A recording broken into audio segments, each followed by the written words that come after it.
and welcome back to my YouTube channel. মই দীপাইন্দা আপোনালোকক সকলোকে অসমীয়া ছোৱালী দীপাইন্দা চেনেলটোলৈ স্বাগতম জনাইছো।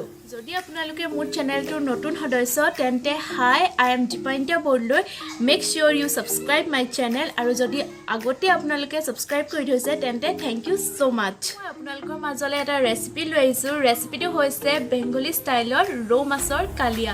আসলতে মাছ বুলি ক'লে আমাৰ অসমীয়া মানুহৰ মনৰ এটাই আইটেম আহে, সেইটো হৈছে টেঙা মাছৰ জোল, নহয়নে?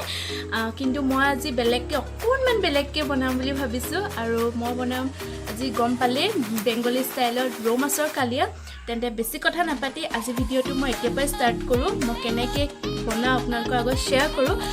Hope you like it video' আৰু যদি ভাল পালে তেন্তে জানেই আপোনালোকে কমেণ্টত মোক ক'ব। তো বেছি কথা নাপাতি এতিয়া পৰাই ভিডিঅ'টো ষ্টাৰ্ট কৰোঁ ব'লক। Let's gate started. আজি মই বনাম ৰৌ মাছৰ কালিয়া। তেন্তে আহকচোন চাওঁ এইটো কেনেকৈ বনায়।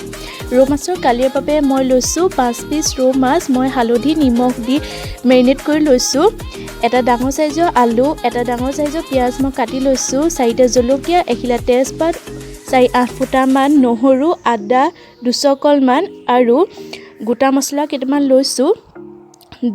দালচেনি, লং, ইলাচি এইখিনি লৈছোঁ আৰু মই পিঁয়াজ নহৰু আদাখিনি মই মিক্সিত পিচি ল'ম আৰু তাত মই 3টামান কেঁচা জলকীয়া দি দিছোঁ আৰু 4-5টা মই কাজু আৰু লগতে মই ক্ৰীম 3 চামুচ দিছোঁ। আপোনালোকে ইয়াত দৈও ব্যৱহাৰ কৰিব পাৰে, যিহেতু মোৰ ওচৰত দৈ নাছিলে সেইকাৰণে মই ক্ৰীম ইউজ কৰিছোঁ। এতিয়া কেৰাহী এখন গৰম কৰি মই তাত মিঠাতেল ডাঙৰ চামুচে 3 চামুচমান দিছোঁ আৰু তেলখিনি গৰম হোৱাত মই কেইটামান মেথি গুটি দি মই এতিয়া প্ৰথমতে মাছখিনি ফ্ৰাই কৰি ল'ম।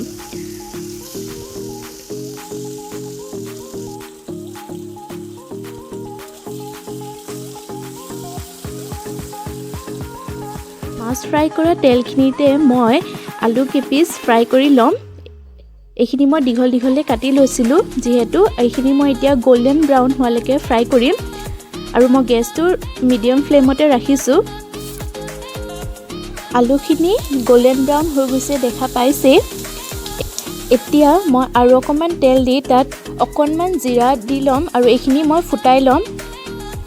ভালদৰে লৰাই তাত মই পিঁয়াজ, তেজপাত আৰু জলকীয়াকেইটা দি ভালদৰে ভাজি ল'ম গল্ডেন ব্ৰাউন হোৱালৈকে। এতিয়া মই আদা নহৰু পেষ্টখিনি দি দিম। মোৰ ইয়াত 2 চামুচ আধা পেষ্ট হৈছে, মই এইখিনি দি ল'ম আৰু ভালদৰে ভাজি ল'ম, যিহেতু ইয়াৰ আদা নহৰু কেঁচা গোন্ধটো যেতিয়ালৈকে আঁতৰি নাযায় তেতিয়ালৈকে আমি ভালদৰে ভাজি থাকিব লাগিব আৰু এইখিনি গল্ডেন ব্ৰাউন হোৱালৈকে আমি ভাজি ল'ম। এতিয়া মই যিখিনি কাজু আৰু ক্ৰীমৰ মিক্সচাৰখিনি সেই মিক্সচাৰখিনি দি ল'ম আৰু এইখিনি মই ভালদৰে এবাৰ লৰাই লৈছোঁ দেখা পাইছে। এইখিনি ভালদৰে লৰাই ল'ব। এতিয়া ইয়াত মই দিম আধা চামুচ জিৰা গুড়ি, আধা চামুচ ধনিয়া গুড়ি, আধা চামুচ ৰেড চিলি পাউডাৰ, আধা চামুচ হালধি আৰু সোৱাদ অনুসৰি মই নিমখ দি লৈছোঁ। আৰু এতিয়া গোটেইখিনি মই ভালদৰে এবাৰ লৰাই ল'ম।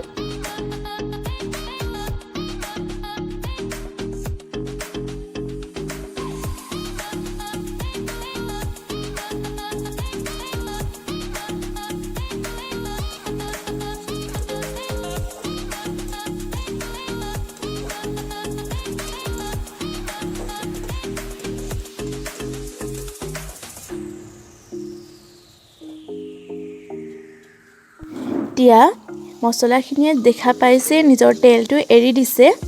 এতিয়া মই অলপ দেৰি ভালদৰে লৰাই ল'ম আৰু এতিয়া মই ইয়াত এড কৰিম অকণমান গৰম পানী, যিহেতু ৰৌ মাছৰ কালিয়া বেছি জোল নাখায়, এইটো অকণমান গ্ৰেভি কৰি খায়, সেইকাৰণে মই অকণমান পানী দিছোঁ আৰু এইটো ভালদৰে লৰাই লৈছোঁ।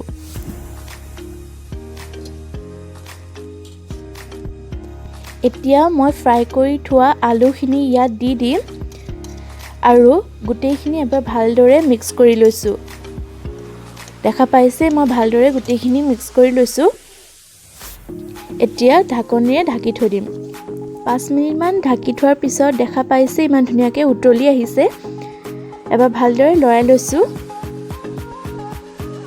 এতিয়া ইয়াত ফ্ৰাই কৰি থোৱা মাছখিনি মই এপিচ এপিচকৈ দি ল'ম আৰু এবাৰ ভালদৰে লৰাই ল'ম।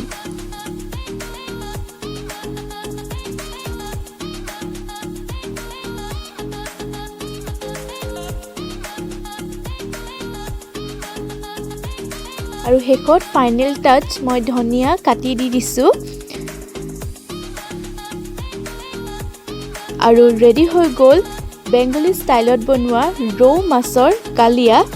যদি ভিডিঅ'টো চাই ভাল পালে তেন্তে প্লিজ লাইক কৰিব, শ্বেয়াৰ কৰিব, কমেণ্ট কৰি জনাব কেনেকুৱা পালে আৰু ছাবস্ক্ৰাইব কৰি দিব আৰু লগত থকা বেল আইকনটো প্ৰেছ কৰি দিব। টিল দেন কিপ ৱাচিং, লাভ ইউ অল।